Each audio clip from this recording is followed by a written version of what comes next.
Valve removed the Fracture Case into the rare and now discontinued drop pool, the Anubis Collection and Austin capsules into the Shadow Realm, and while these happen at different times, they do all have one thing in common, and that is they were removed without warning. So with that knowledge, let's figure out what Valve removes next before they remove it themselves. I've narrowed the 6 current drop pool cases down to 4, and which one I'm putting my money into right now. By the end of this video, you'll know which one I'm buying, what price I'm buying it at, and what price I'm selling it at. Because if you never sell it, then you never profit. Let's go. So let's go back to the 3 removals I just spoke about. The Fracture Case, the Austin capsule, and the Anubis Collection most recently. The Austin 2025 capsule was removed after its sale with no prior notice, which is unlike the previous major tournaments. Because there was no precedent for this caught a lot of people off guard. And now, these capsules and souvenir packages have a lot less supply than the majors prior. Then we had the Fracture Case. When the Genesis terminal was released, the Fracture Case was quietly removed from the active pool and moved into the rare one. There was no announcement here, which is usually done by Valve in patch notes. Instead, the Fracture Case being moved over to the rare pool was figured out by just people online who noticed that they weren't getting any. People were inundated with watching the grand final in the Budapest Major, and when they came back, they saw the Anubis Collection was gone. This one looks like Valve posturing for a new set of collections coming out in Season 4, which is going to happen in the next couple of months. But even though these things catch you off guard, there's a pattern Valve doesn't tell you. The only time they give any warning, the Armory collections, which they've been pretty explicit about doing and continue to do in the future. But beyond that 2-week notice in the Armory, that's the only courtesy you get from Valve. Everything outside, radio silence. But even though they randomly remove shit, the fact that they keep doing it means it's not really random anymore. The next thing they remove probably will be without announcement, but we just need to find out which one that is.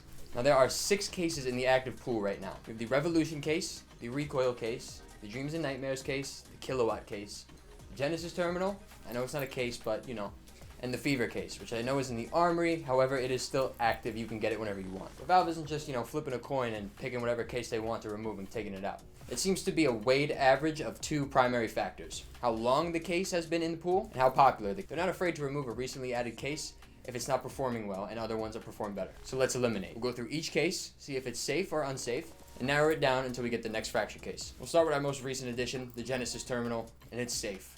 Full stop. Not even close to being on the chopping block, I don't think. It's Valve's newest addition to the pool, and they seem to be pretty bullish on it themselves, even if the community doesn't see the vision yet. And you can't really look at supply numbers here because its model is so much different than the case model. With traditional cases, they're getting 15% on the case being sold, and then $250 for the key. The Terminal, they're getting the full market rate on the gun being actually purchased and put into the supply. So one factory new AK, which costs $1,000, has a 400 key equivalence. So they don't need 400 terminals open for every 400 cases. They only need 1 terminal open for every 400 cases. So we can't really look at opening rates here because A, it's free, and they make a lot more revenue per transaction than they do with the case. With how Valve is moving after adding the Genesis Terminal, I don't think there's any way this thing goes in even the next couple of years. Moving on. Fever is the newest traditional case, and it's obviously still the front runner in terms of opening. In the last 30 days, the Fever Case has 800,000 more openings than the number 2 spot, the Revolution. And this one also has a weird revenue stream for Valve as well. They get $250 per key. If the case is sold in the community market, they get 15% there. But also, they get $16 per Armory Pass. You need the Armory Pass to redeem the case. And even if you buy the Fever Case on the market and you don't buy an Armory Pass, someone had to buy an Armory Pass to sell that to you. So this case is printing money for Valve. I don't see it going absolutely anywhere. And if you remember, just a few months ago, we had the Gallery and Fever Case simultaneously in the Armory at the same time. So if anything, I say Valve adds another case before they take one out and have 0 cases in the Armory. But who knows their future plans. So for now, I wouldn't really worry about this one becoming the next one removed, but it could be interesting to look at in the future. For now, it's safe. So we're down to 4.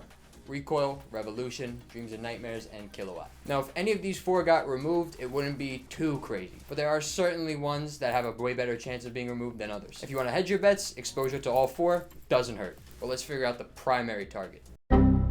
Today's video has been sponsored by the lovely ladies and gentlemen over at SkinsMonkey.com. SkinsMonkey is the industry standard trading forum and marketplace for anything and all things Counter-Strike. 24/7 support and an instant trading system so fast, those Bulgarian overpay goblins are sure to go out of business. Now, if that's not enough incentive, throw my code Mike in on the website for $5 off on your first trade. But if you trade up to $100 on the website, they'll double your bonus from 5 to 10. Now, if you don't have any skins, and I just gave you some free game on investment advice, you could deposit money and use the website as a marketplace as well. In that case, my code Mike will net you a 5% deposit bonus, bringing it from 30 to 35%. So go get swagged out, courtesy of SkinsMonkey.com. Now let's start with the oldest case in rotation, that is the Dreams and Nightmares. So according to our criteria, this puts it in the running for being removed. But while it should be time to cycle it out, it's actually probably the least likely to be removed. I would put my money on this one being guaranteed not to be taken out in the next update, and probably several updates after that. And here's a little known tidbit about the Dreams and Nightmares case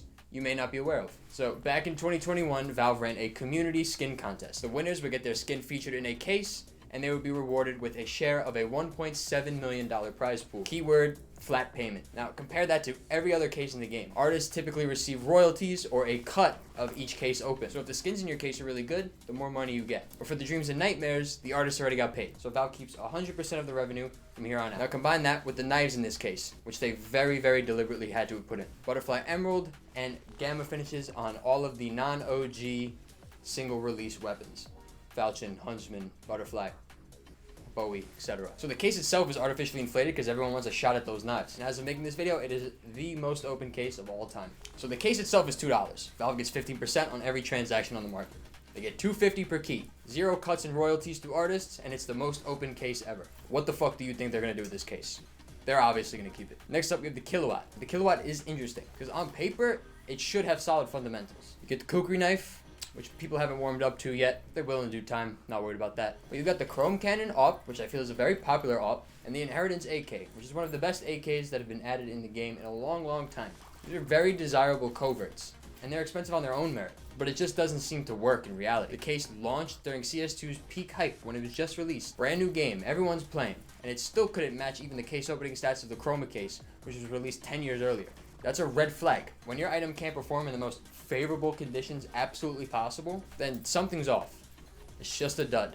But as I said in my previous video, which you can watch if you want to see a more in-depth description, if the Kilowatt gets discontinued, then there's no path to getting a kukri beyond buying the case. If you see a shift in sentiment from the community, then that case becomes very, very, very highly sought after. And trading up doesn't really make sense because the 4 inputs, Glock Gold Tooth, Vaporwave, Inheritance, Chrome Cannon, are all expensive in their own right. But that's purely speculation, so it's best to keep it on your watch list. If it does get discontinued, the AK Inheritance could at least carry the case itself to a decent price point. But I'm not sure about a long-term hold as of yet. So maybe this one gets removed, but it's still very, very early into its life cycle, so I will leave the final showdown to the last two. Recoil and Revolution case. These two cases operate very similarly in the market, and that's because they're very similar themselves. They've been around for around the same time in the rotation, and they also feature the same rare special item, which are the gloves from the Operation Broken Fang, which can make them both equally reasonable candidates for the chopping block. The previous cases we looked at, Kilowatt, Dreams and Nightmares, and Fever, they all have unique, one-of-one rare special items. Dreams and Nightmares has the Emerald shit, Fever has the Doppler shit for the new knives, Kilowatt has the kukri knife and its OG finishes. Recoil and Revolution, they share the same rare special item, which means Valve doesn't necessarily need both of them active. So what separates them beyond that? It's just the skins, and the Revolution seems to be the more popular choice. In the last month, it was the most open case, not counting the Fever and the Armory, and it has the M4 Temukau and the AK Headshot in its covert options, compared to the USP Print Stream and the AWP Chromatic Aberration for the Recoil. The community prefers the former to the latter here, and with such similar fundamentals, I imagine Valve just sticks to the one that's more popular, as that one will make them more revenue. Combine that with the fact that the Revolution is just a little bit younger than the Recoil in terms of age. The Recoil has just run its course. It did its job, it did it nobly, it had its time, but it's time to retire. If Valve moves a case into the discontinued pool in the next update, my money's on the Recoil case. So what do you do with this investment? I'm going to show you what I'm going to do. Let me walk you through how I'm playing it. Step 1, always front run the market. Buy when prices are stable, that way you're able to sell and trade them when those spikes happen. By the time Valve announces anything, the prices are already spiking up and you're going to be eating a loss, and you're going to have to wait 7 days to even get it out of your inventory again. Step 2, set your exit. When discontinuation news drops, it will be without warning. That way if you're not, and you can actually set your sell orders right now. That way if you're not at your computer, you don't have to sit there and pout and worry. Looking at previous discontinuations and how the market reacted, I would say list it at 40% over the current price. So for Recoil, which usually sits around 40 cents per case, go ahead and list it for 55 cents, 60 cents, whatever you want, 40 to 50%. Now, will you hit the absolute peak? Probably not. You're not going to time it that well. But you'll be like 80% there. But with that system, and if you do it with the Recoil case, and then you do it in the next update with the next case after that, that's consistent profits. And that's all you can ask for. Now, would I hold the Recoil case for the long term and buy back in after a pullback? Probably not.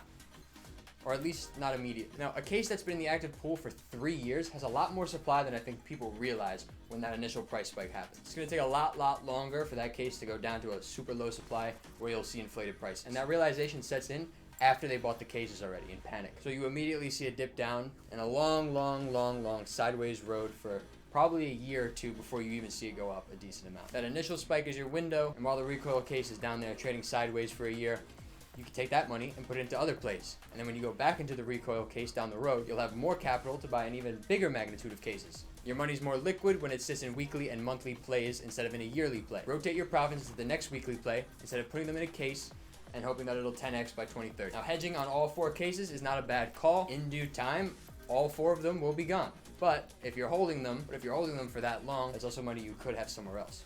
So you have to keep that in mind as well. But if I had to put my money on one case, it'd be the recoil. So that's where I'm at right now. Tomorrow, the weekly news. Stay tuned. And the live stream last night went pretty well. I think we had like 120 viewers or some shit. So we go on. We'll do it tonight again. Subscribe, like, rate, whatever. Later.